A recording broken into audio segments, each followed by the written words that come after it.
Muito obrigada, Sr. Presidente, Srs. Deputados. Eu começaria por responder a algumas das questões colocadas pelo Sr. Deputado António Carlos Monteiro. Quando falamos em rigor no rendimento social de inserção e quando falamos da renovação da prestação e quando falamos de uma renovação oficiosa, que é o que está em causa, significa voltar a fazer algo que já estava montado no sistema e que funcionava, que não é atribuir, renovar indiscriminadamente. Se me permitir, eu explico. O que foi introduzido pelo anterior Governo foi não só uma alteração da escala de equivalência do valor do rendimento social de inserção, como uma própria diminuição do valor de referência do rendimento social de inserção, que determinaram ambas um recálculo oficioso e a saída da prestação de milhares de famílias em condições de pobreza severa, mas foi também um conjunto de alterações que nós estamos agora a rever e que em breve serão repostas ao nível administrativo. O que aconteceu foi então só como obrigar os beneficiários de rendimento social de inserção voltarem, passado um ano, a entregar um requerimento em papel com muitos documentos anexos. Isto é uma forma puramente administrativa de tirar a prestação a estas famílias. E foi o que aconteceu.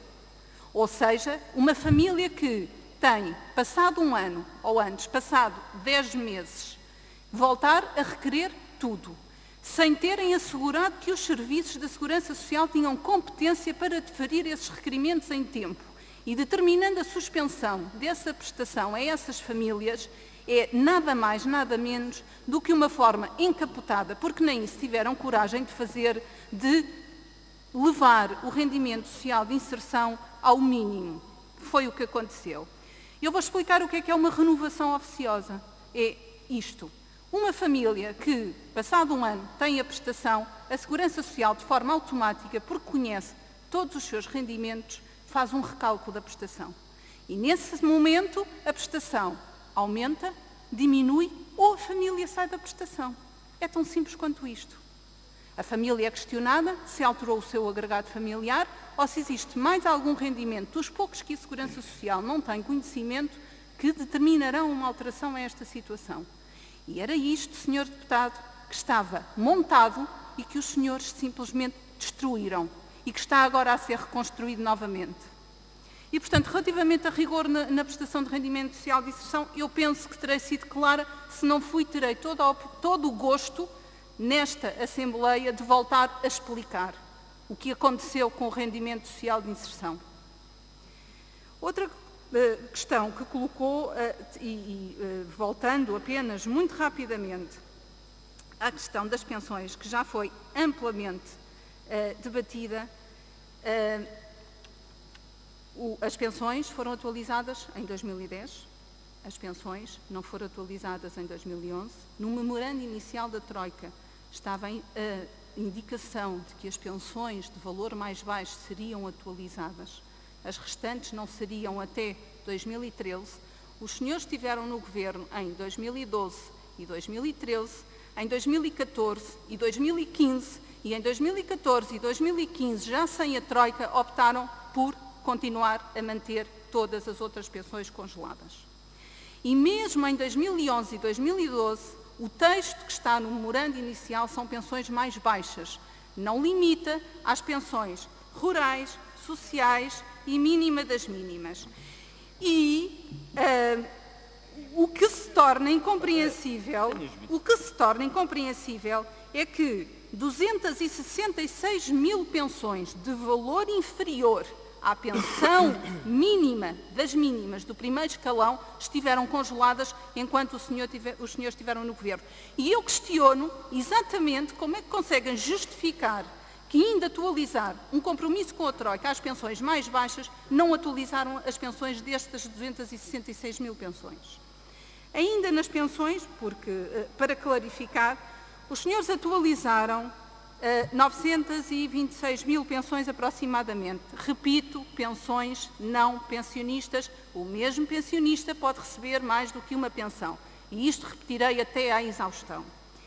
Não atualizaram para além das 266 mil pensões de valor inferior a 275 euros, não atualizaram 289 mil pensões de pensionistas que tiveram uma carreira contributiva entre 15 a 20 anos, não atualizaram 300 mil pensões de pensionistas que tinham uma carreira contributiva de 21 a 30 anos, todas pensões mínimas, nem atualizaram 180 mil pensões de pensionistas que, tendo uma pensão mínima, descontaram mais de 30 anos para o regime da Segurança Social. Foi isto que aconteceu. E, mesmo entre o valor da pensão mínima, das mínimas, e o terceiro escalão das mínimas, ou seja, pensões neste intervalo até 380 euros, não atualizaram mais de 259 mil pensões. E, portanto, 1,3 milhões de pensões abaixo dos 380 euros que não foram atualizadas, por opção do governo anterior. Ponto. Relativamente às questões que colocou, no que se refere às rúbricas, a diminuição da transferência para o Ministério da Saúde, esse montante corresponde aos benefícios adicionais de saúde. Como sabe, os benefícios adicionais de saúde são um direito que os beneficiários do complemento solidário para idoso têm. Portanto, sendo beneficiários de CSI, podem beneficiar dos benefícios adicionais de saúde. O financiamento desta medida é repartido em 50% entre a Segurança Social e o Ministério da Saúde. O Ministério da Saúde transfere para a Segurança Social estes 50% e a Segurança Social, junto com a pensão, paga ao pensionista e beneficiário do CSI o montante. Porque é que diminui, tal como diminuiu em 2015 e tal como diminuiu durante o período em que os senhores estiveram no Governo? Porque diminuiu fortemente o número de beneficiários de complemento solidário para idosos, porque diminuiu fortemente os beneficiários de complemento solidário para idosos que recorreram aos benefícios adicionais de saúde, e é por isso que estamos a fazer uma campanha de divulgação, porque a palavra complemento solidário para idosos, se for feita uma pesquisa, quantas vezes o anterior governo a disse nesta Assembleia, eu não sei se temos uma dezena de vezes, e se foi em resposta à oposição, não tenho dúvidas sobre isso. Relativamente à questão da rúbrica do jogo, eu não posso deixar de clarificar, e ainda bem que coloca essa questão, é uma questão meramente técnica, ou seja, nós precisamos de sinalizar duas rúbricas para fazer a transferência daquilo que são os 3 milhões de euros que vão reforçar o fundo da banca dos casinos, fundo da banca dos casinos esse que em fevereiro de 2015 o anterior governo fez um corte de 80% no complemento que aquelas pessoas recebiam.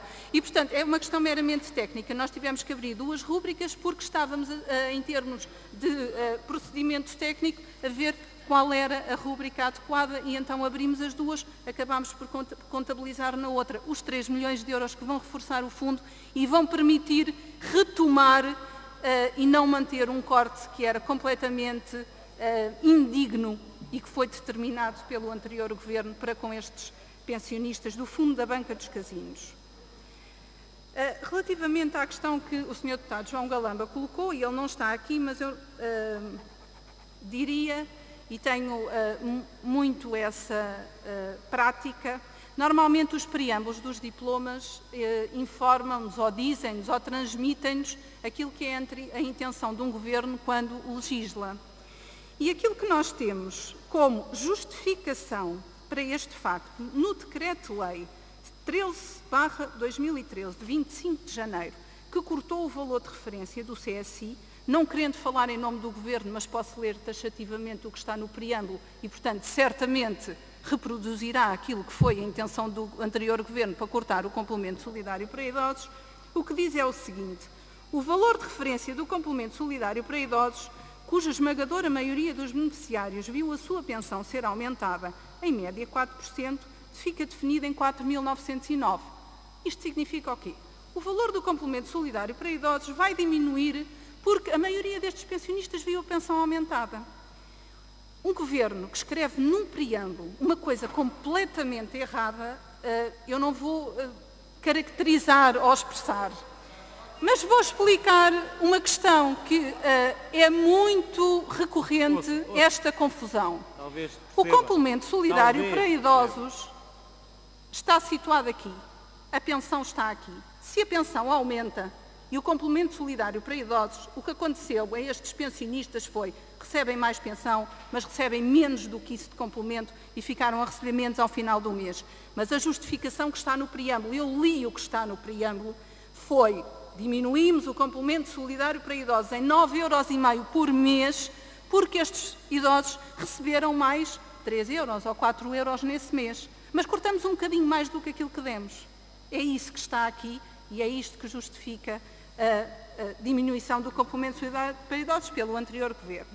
Não posso também deixar de dizer, uma vez que foi pedido, obviamente, apesar de já termos dado estes dados há 15 dias, mas não voltarei a dar e, aliás, esta é uma informação que já este mês constará no portal de estatísticas da Segurança Social, aquele que durante muitos meses aguardávamos que as estatísticas fossem publicadas e não eram, e que agora mensalmente, religiosamente, são, que tem a ver com a medida extraordinária de apoio a desempregados de longa duração. Até outubro foram notificados, porque tinham há um ano atrás deixado de receber o subsídio social de desemprego e não estão a trabalhar, não estão a fazer contribuições para a Segurança Social ou não estão com outra prestação social e, portanto, poderiam ser potenciais beneficiários desta medida, foram notificados pela Segurança Social 15.811 potenciais beneficiários. Destes, apresentaram requerimento 4.890. Dos 4.890, 2.575 foram deferidos, estão a receber. Foram indeferidos 2.244 e os restantes, que é uma diferença marginal, estão em análise. A prestação média destes requerimentos que foram deferidos é de 294 €. 294. No que se refere às questões que a senhora deputada Sandra Pereira colocou, algumas o senhor ministro já respondeu, portanto eu vou cingir mais restantes. O PERS, o Programa de Regularização Extraordinário de Dívida, tem um período de cerca de 2 meses de vigência. Normalmente é o que faz sentido em períodos desta natureza de regularização extraordinária. Aliás, o programa de 2013 teve a mesma duração, depois foi prorrogado por portaria, apesar de ter sido criado por decreto-lei, mas foi prorrogado por portaria durante mais algum tempo. Mas foi este o período também que aquele programa teve. E, portanto, há aqui estes 2 meses, o programa está divulgado, as entidades contratantes que têm dívida à Segurança Social e às finanças, mas neste caso referir-me-ei à Segurança Social, podem aderir até 20 de dezembro e efetuar o pagamento até 30 de dezembro. E poderão fazê-lo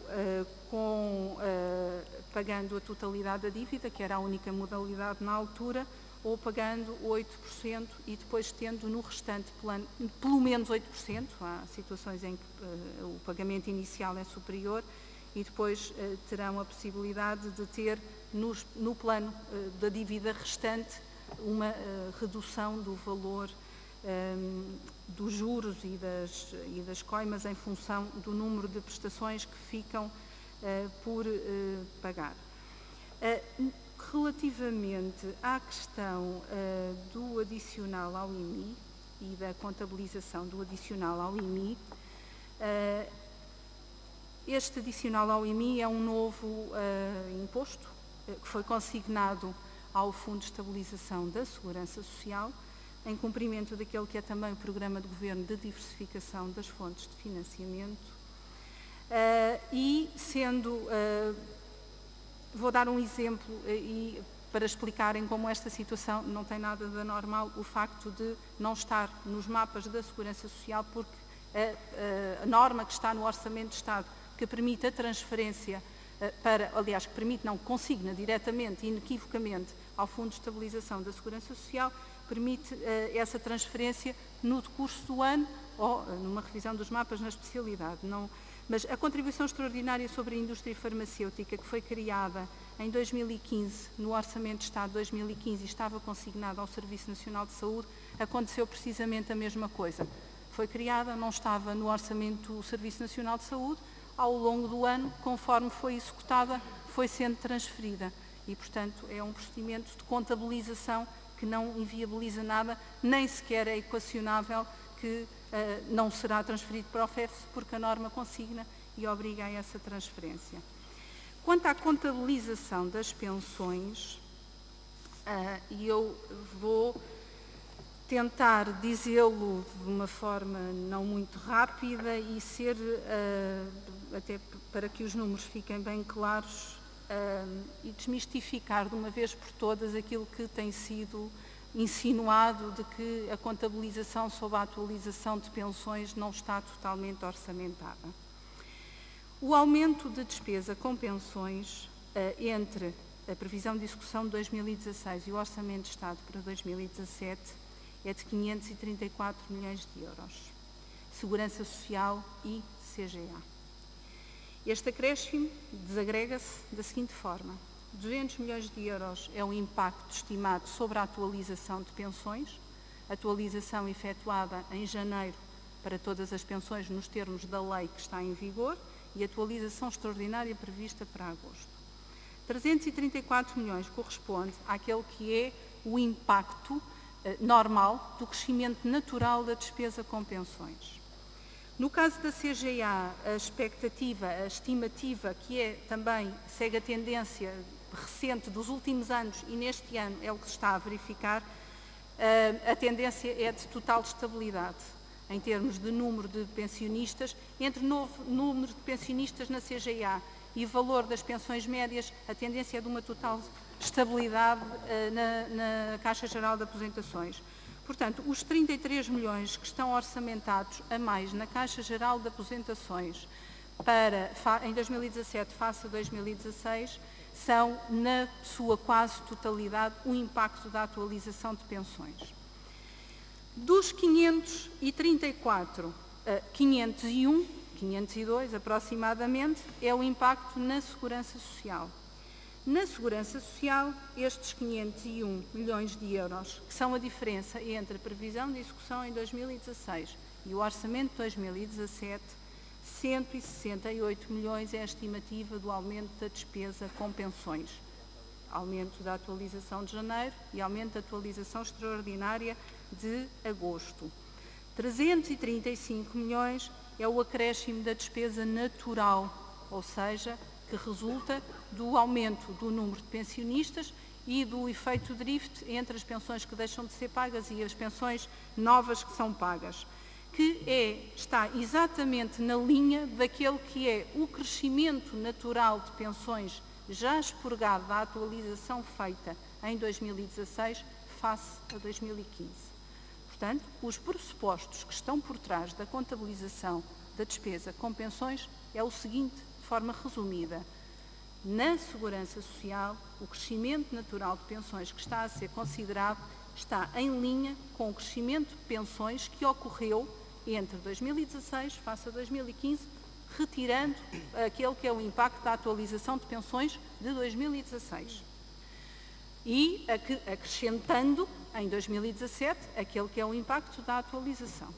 Na Caixa Geral de Aposentações, a estimativa é de uma manutenção da despesa e, portanto, o impacto, o orçamento adicional na despesa do orçamento da CGA para 2017 coincide praticamente, sem diferença de 1 milhão, com aquilo que é a estimativa de atualização de pensões. Eu espero que este assunto fique de uma vez por todas esclarecido. Se não ficar, terei todo o gosto de voltar a explicar. Senhor Secretário de Peço desculpa relativamente aos trabalhadores independentes e para que não haja confusões. Acelerar. O rendimento relevante dos trabalhadores independentes, no que está neste momento no Código Contributivo, é o rendimento considerado para efeitos fiscais a mesma lógica, portanto 70% do volume de negócios no caso de prestação de serviços, 20% no caso de vendas, sendo que há a particularidade de, se o trabalhador independente tiver contabilidade organizada, haver a opção entre as duas situações. É um erro afirmar-se que nos trabalhadores independentes há um equivalente àquele que é o rendimento de um trabalhador por conta de outrem. Não existe, ninguém ainda conseguiu resolver esta questão, nem as finanças, e, portanto, há um rendimento que é considerado o rendimento relevante para efeitos, quer de tributação, quer de contribuições para a segurança social. O que está na autorização legislativa é o rendimento relevante. E, portanto, obviamente não é o volume de faturação, porque isso não é um rendimento, é o volume de negócios. E, portanto, naturalmente que não será o volume de negócios. Vou dar um exemplo daquilo que era, de facto, uma injustiça, da nossa opinião, que estava a acontecer, e foi ontem aprovado em Conselho de Ministros um decreto-lei que visa corrigir essa situação. No rendimento dos trabalhadores independentes, no tal rendimento relevante, estava a ser considerado o montante de subsídios ao investimento. Ou seja, um trabalhador independente que recebe um subsídio ao investimento, e posso dar um exemplo de um subsídio que o apoia a comprar um trator ou que o apoia a plantar sobreiros, estava a ser considerado para o enquadramento desse trabalhador nas contribuições que estava a pagar à Segurança Social. E, portanto, a alteração que foi introduzida, o que permite é esse trabalhador independente, se quiser que esse subsídio seja considerado, faz um requerimento à Segurança Social. Caso contrário, ele não é considerado, porque um subsídio ao investimento tem exatamente um pressuposto de que haverá um retorno futuro, e quando houver esse retorno futuro, então terá faturação equivalente, terá um rendimento relevante apurado em função dessa faturação e terá as suas contribuições à Segurança Social a serem pagas. Muito obrigada.